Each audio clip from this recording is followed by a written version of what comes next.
Goeienaand dames en heren en welkom by nog 'n program van Makassa op Pride waar ons gesels met die mense van Makassa, die dinge van Makassa wat hulle doen en hoe hulle Makassa trots maak. Ons het vanaand hier 'n besondere persoon hier wat ons 'n bietjie van homself gaan vertel, hoe hy te werke gegaan het tot waar hy nou is, waar hy begin het en waar hy nou is. En hy is niemand anders as die seun van legendariese vleuel van Makassa, Henny Fortuin, en dit is Lijo Fortuin. Lijo, baie welkom vanaand hier by Makassa op Pride en dankie dat jy tyd afgestaan het om saam met ons te kom gesels 'n bietjie. Goeienaand, dankie vir die geleentheid. Baie dankie. Lijo, ek gaan baie min praat vanaand, maar ek wil jy moet ons so 'n bietjie vertel. Vertel ons 'n bietjie van jouself. Waar jy gebore, wat jy gedoen, skool gegaan en so aan. My naam is, soos julle weet, Lijo Fortuin, seun van Henny Fortuin. Ek is gebore in Makassa. Ek het in Varkiesvlei groot geraak. Skool gegaan by Oklahoma Primary en toe Zandvliet Hoër. En ek is nou tans die leier van die Predators for Jesus. En ja, ek werk in die lugrederybedryf.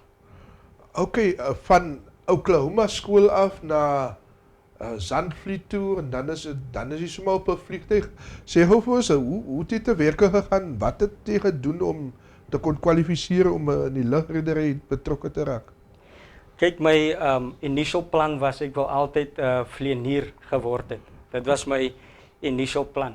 En ek wou eers van my pa by die Air Force gewerk. So dis waar my passie begin het.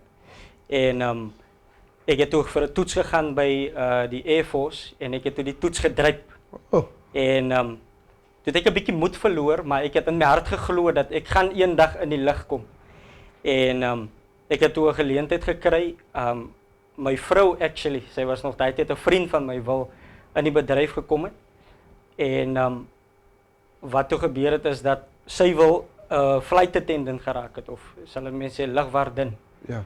Toe dink ek, okay, kom ek gaan daar. Maar jy het nie baie kwalifikasies nodig nie, matriek het jy nodig. Dan het jy nodig, jy moet Engels kan praat. Okay. En dan moet jy 'n sekere lengte wees, 1.68. Moet jy, as jy klein bietjie korter as 1.68 is, dan gaan sekere lugreder jou nie aanvaar nie. En dan moet jy net met of jy kan toerisme ook gaan studeer om in die bedryf te kom. Okay, jong mense van Makassa, die wat beoog om by die lugredery betrokke te raak of toerisme, daar het julle dit nou, kwalifikasies wat julle moet hê daarse. Lijo, sê vir my, die kwalifikasies en so, en hoe is dit om daar in die lug, heeltyd te wees in die lug, mense, wat doen jy, wat fisies doen jy daarse in die lug? Okay, ek is basically, hulle noem dit in Engels 'n safety officer. Okay. So ons is daar vir die veiligheid vir die passasiers. So ons maak seker dat hulle gordels reg vas is. As daar 'n noodgeval is, en daai is eintlik ons basically ons job description. Dan spring ons in as daar iets fout is, miskien sê die landing gear wil uitkom en ons gaan door noodgevalle, dan is dit ons geleentheid om eintlik die goed wat ons geleer het toe te pas. So ons is basically daar vir die veiligheid van die passasiers. Maar vir my is regtig 'n voorreg om in die lug te wees. Ek het altyd 'n passie gehad vir aviation, verstaan in general. Ja. En vir my om net so bo die wolke te styg en net so af te kyk op die wolke was altyd vir my 'n amazing experience. Ek kan terugdink toe ek net klaar maak met skool. Ek wou altyd, soos ek gesê het aan die begin, in die lugredery gewees het. Toe ek vir Mr. Price home gewerk het, en ek het net 3 dae gewerk. En het ek altyd my geldjies gesave. Van my brood in Bloemfontein gebly. En ek het elke naweek my geld gespaar om 'n vliegtuigkaartjie te koop. Okay. En ek koop vir my met my min wat ek verdien het ek my vliegtuigkaartjie gekoop en ek is toe Bloemfontein toe op Mango Airlines, net om te kyk en experience. En van daai dag af het ek gesê, nee, dit is vir my. Ek geniet dit. Die vlug was fantasties. Op en af het ek gevlieg. En ek het gesê, dit wil ek gereeld elke dag doen. Ek hou van, ek het baie daarvan gehou. Pragtige boodskap aan mense, jong mense, of enige persoon, as jy doelgerig is, dan stop niks vir jou nie. Al kry jy R180 'n dag en jy spaar hom vir 'n paar maande of 'n paar jaar om 'n vliegtuigkaartjie te kan koop. Dan wil dit vir my sê dis toewyding. Dit is iets wat jy graag wil doen. So as jy daar sit vandaan en jy wil iets graag doen, luister wat Lijo sê hierso. Spaar jy 80 of 180 rand of doen wat jy moet doen om jou doel in die lewe te bereik. Nou ons het ook geluister as jy vroeër gepraat het jy gesê jy wil graag self vlieg. Ja. Sê my hoeveel daai doel of as jy nog altyd in die horison daar vir jou. Ja, nee, is definitief wat ek gedoen het toe ek begin het, ek het in 2009 het ek begin vlieg as 'n cabin crew member of 'n flight attendant vir One Time Airlines. En dan het ek my geld gespaar en ek het by 'n vliegskool begin by Cape Town Flying Club en ek het 'n paar vliegure agter my naam op 'n klein vliegtuig. Ja. Hulle het dit genoem 'n Piper Tomahawk, is 'n klein vliegtuig en ek het 'n paar lesse alreeds gevat op 'n klein vliegtuig en ek beoog om dit in die toekoms te voltooi. Ek het intussen die rede hoekom ek gestop het is omdat ek het 'n pragtige vrou ontmoet. En ek het besluit dat ek wil nou eers trou saam met haar. Ja. En ek het myself gesê ek kan weer dit in die toekoms accomplish of ek kan dit nog steeds in die toekoms doen, maar ek het al op 'n klein vliegtuig ek kan onthou my eerste keer wat ek in die klein Piper Tomahawk sit is my eerste keer wat ek op Cape Town International Airport wys sy vir my alles die instrukteur en ons gaan op die runway en sy sê vir my is my eerste keer wat ek in 'n vliegtuig gesit en sy sê vir my kom do the take off for me. Jy moet nou take off. Ek weet niks wat aangaan nie en hier kry ek 'n geleentheid om 'n klein vliegtuigie in die lug te laat gaan. Sy sê is baie makliker as 'n kar om 'n vliegtuigie te ry. Sit jou hand op die throttle, sit hom voluit vorentoe en as jy by 16 knots is, dan trek jy net die stiek agtertoe en daar gaan ons. Ek dink, joh, dit kan nie so maklik is en ek druk en ek sien hier gaan ons. En toe ek terugtrek, yes, en ek gaan ons ook Kailicha en daar gaan ek my eerste keer en sy gee vir my die geleentheid en dit was vir my 'n amazing ervaring. Mense het ons ook sommer nou 'n crash course gekry van hoe om 'n vliegtuig wat s'n naam daar se? Piper Tomahawk. Piper Tomahawk te kan vlieg. Haas is sommer so 'n crash course gekry. En dit is so maklik.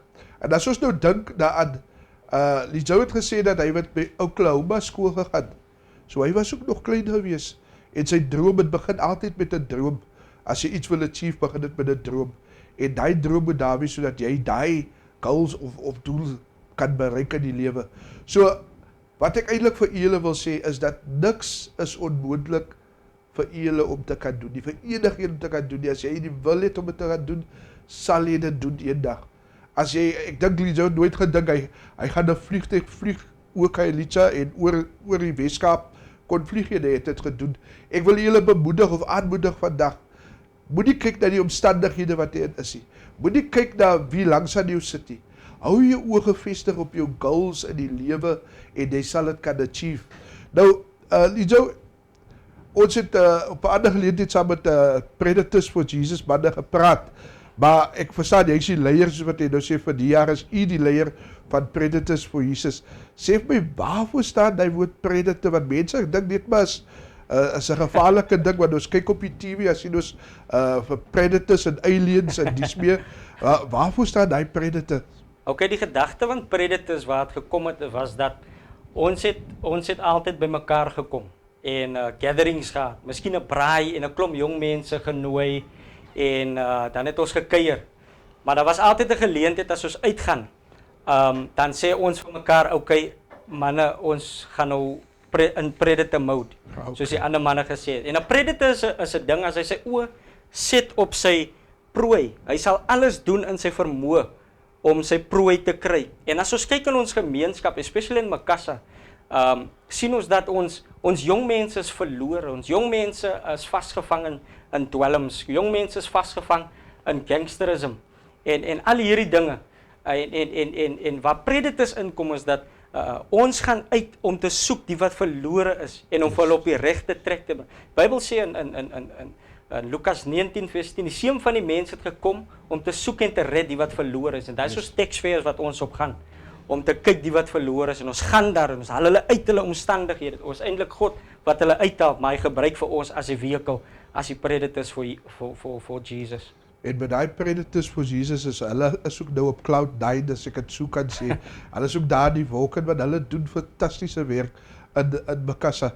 Sê vir my, Lizou, het gesê, vrou is daar, en so aan. Vertel ons 'n bietjie meer hoe die vrou ontmoet, want die vrou het 'n bietjie aan by jou vliegtuig dinge kom nie. Ja, nee, ek het altyd na my vir hulle gaan kuier of ek en my vriend. Ons was vriende al die jare en ons het eintlik saam op die flight attendant koers gegaan. Kom ek verduidelik vir waar dit begin. En sy is eintlik deel van my suksesstorie en waar ek vandag is. Yes. Wat gebeur het is dat ek het altyd geglo, kyk, by Malet, daar was 'n kursus wat ek moes doen. Om die vlieglisensie te kry, om 'n flight attendant of 'n kajuitbemanning te raak.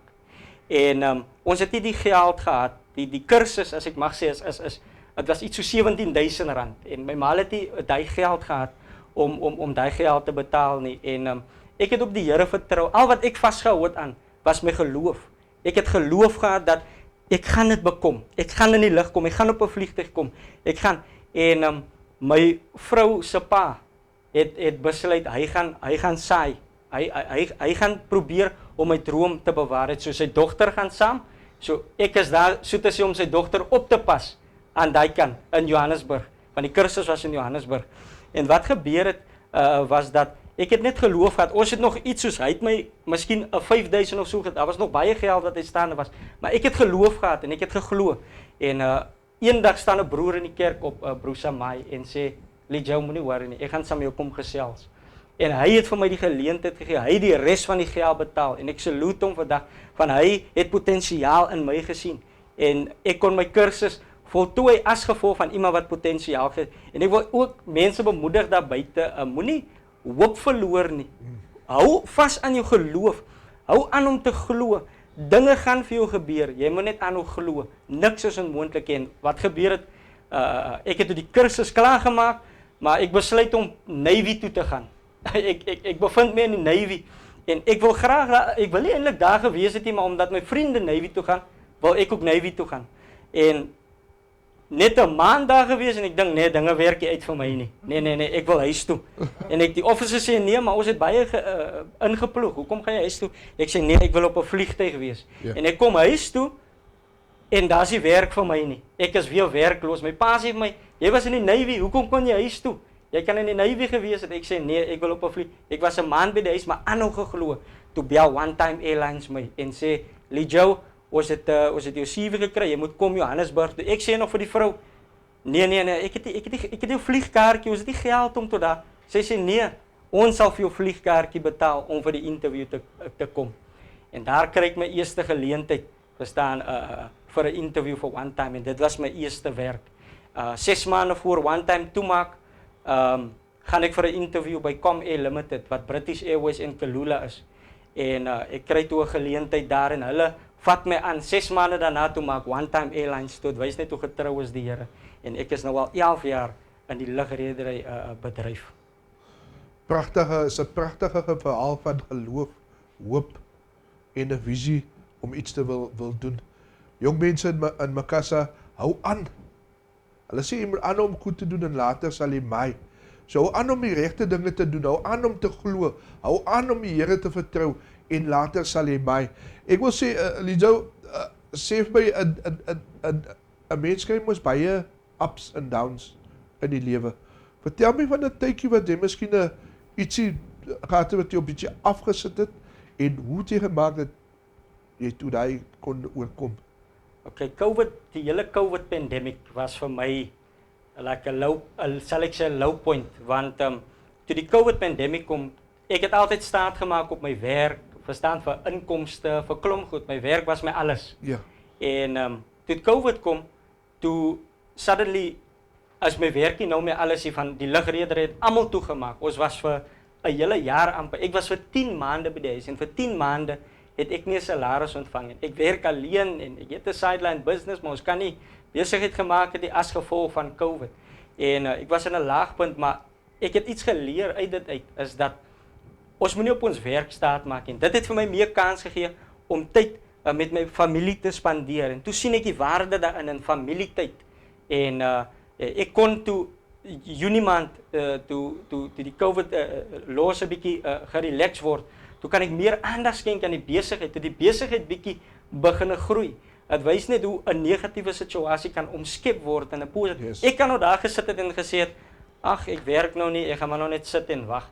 Maar dit het nuwe idees opgebring. Wanneer mense op jou lowest point is, kan jy eintlik nuwe idees kry as jy net oop is daarvoor en jy kan dit omswaai in 'n positiewe aanse of 'n uitweg. Okay, daar het hulle niks is te lou vir jou dat jy daar uit kan kom nie. Niks is daar wat vir jou kan hou en dan net jy jouself wat 'n verskil kan maak in jou lewe. En weer eens dit kom terug op geloof en die wil om te wil succeed. Dieselfde vraag wat ek vir jou vra, ek wil jy moet vertel van 'n hoogtepunt in jou lewe. Die hoogtepunt definitief in my lewe as toe ek my vrou ontmoet en toe ek saam met haar kan trou. Ek het 'n pragtige vrou en ek het dit is truly my hoogtepunt van ek glo as man en vrou saam staan en kinders het of ek glo as jy 'n goeie familie bond het, dit set jou up for greatness. Dit gee vir my confidence. Dit gee vir my kinders confidence. As my kinders weet hulle pappa is in die huis, dan het hulle confidence. As hulle weet ek is daar. So die hoogtepunt in my lewe is toe ek my vrou ontmoet. Sy is my ruggraat, so te sê. Sy is my sterkte. Sy is die een wat my push in die background. Ek sal sê dis my hoogtepunt wat ek bereik het om my vrou te ontmoet. Nou, ons gepraat van die COVID en die pandemie wat die wêreld geruk het. Sê vir my is daar 'n boodskap wat jy vir die mense wat Makassa wil stuur aangaande COVID, die protocols wat hulle moet volg en soveel. Ja, die ding is COVID is 'n realiteit en baie mense probeer net dit uit hulle mind uit kry om te dink is 'n myth. Totdat een van jou eie mense dit optel. So is maar baie belangrik. Kyk soos op die vliegtuig, daar wat ek is in my werk, mense is nie lou om hulle masker af te haal nie. Jy kan miskien 'n bietjie water drink, want mense besef die importance daarvan om ek dink lewe is ver meer belangriker as al die goedjies wat ons wil doen. Ek dink net as 'n mens kyk, die hele COVID het ook vir ons geleer dat your life is more important than anything else. Jou lewe is meer belangrik. Jy lewe in itself as die grootste gift wat God ons kan gee. Lewe in homself. So ek wil net sê mense moet responsible ook wees. Wees responsible. Dra jou masker. This also shall pass. Dit sal eendag oorwaai COVID. En dan kan ons weer teruggaan na normaliteit toe. Jy wil net die mense van Makassa en wie ook al luister sê, wees responsible. Alles sal oorwaai en ons sal beter uitkom, positief aan die einde van die dag. Sê vir Lizo, 'n boodskap vir die jong mense van Makassa. Ek sien so baie jong mense die strate, ek sien baie jong mense. Ek sien daar's nie baie ontspanning vir ons. Hoe kan hulle maak? Wat kan hulle als doen? Especially daar by Predators, is daar goed wat hulle kan doen daarso om hulle besig te hou? Ja, ons Predators, ons beoog eintlik om jeugdag, sportdag te hê. Soos ons vroeër genoem het, sport het die ability om lewens ook te verander. Ek sal sê die gemeenskap moet betrokke raak by sport en ons het iets wat ons beplan vir Junie maand om dan so die boodskap ook oor te dra, die boodskap van die Here oor te dra. En as 'n boodskap is wat ek wil oordra aan die mense en die jong mense van Makassa, especially, is dat hou vas aan jou geloof. Niks is onmoontlik nie. Jy kan enige iets bekom wat jy wil bekom. Ons moet net vashou aan ons geloof. As daar een ding is wat niemand van jou kan wegvat nie, whether jy nou in die tronk vanaand af luister, whether jy nou mistakes gemaak het in die lewe, whether jy in die diepste gat is in die lewe, niemand kan jou geloof weg van jou vat. Die geloof het die ability om jou uit die moddersluit uit te haal en jou te elevate. Jy moet net aanhou glo. Moet jy op 'n glo nie. Ek wil 'n jong man of 'n jong dame ook bemoedig wat voel hy het nie finansies om te gaan studeer nie. Keep on believing. Keep on believing. Hou jou faith. Jou deurbraak, dit gaan kom. Jou deurbraak sal kom. Hou net aan glo. Dis die boodskap wat ek wil gee. Okay, ons nader nou aan die einde van hierdie program. Maar mense, ons het nou 'n lieflike testimony gekry hierso van Lizo. Hy sê hy het 'n steunpilaar en dis sy vrou wat agter hom staan, maar ook in die een wat regop staan agter hulle albei is die Here self wat vir hom dryf en wat kyk na hulle. Al is jou omstandighede hoe wankelrig. God is getrou. God is daar om jou te help. Ons as Makassa Pride wil vir Lijo baie dankie sê vir die bemoedigende woorde. Ons wil dankie sê vir die nuwe ywer wat in die gemeenskap van Makassa. Ek voel dus sommer 'n bietjie pumped, né? 'n bietjie pumped. Dis nie sê gaan weer op die rugbyveld draf nie, maar ek voel 'n bietjie pumped vandaan. Lijo, nog 'n laaste woordjie van jou af met vir die mense, vir almal. Vir my ek kon nooit droom dat ek eendag op 'n vliegtuig sal wees nie. Is nie 'n common werk wat 'n mens sommer net so kry, miskien 'n lawyer or whatever, is ietsie different, verstaan, op 'n vliegtuig. Ek sou nooit kon droom toe ek 'n jong man was en in die strate van Makassa gespeel het, dat ek in beheer is. Ek het 'n leierskapposisie ook in die vliegtuig en mense report onder my. Ek sou nooit in my wildste drome dink dat ek daai posisie sal hê. En ek deel saam met mense wat in besigheidsklas saam met my is. Ek het al baie mense ontmoet, Cyril Ramaphosa, Evie de Klerk, baie celebrities, hulle vlieg saam met ons. Ek kon nooit in my wildste drome dink dat ek daar sal wees nie. Ek wil net vir iemand bemoedig om te sê dat niks is onmoontlik nie. Alles is moontlik. Hou vas aan jou geloof. Die kie wat vir my deurgedra het, ek het in God geglo. Ek het geglo dat God dit vir my kan moontlik maak. Moenie ophou om te glo nie. Al het jou omstandighede hoe, al het jy het nie finansies nie, al het jy niks kan gebeur nie, al het dit rondom jou donker. Niks is onmoontlik as jy net glo. Jy moet net glo, dan sal dinge gebeur. Pragtig. Vraag is, kan daar iets goeds met Makassa uitkom?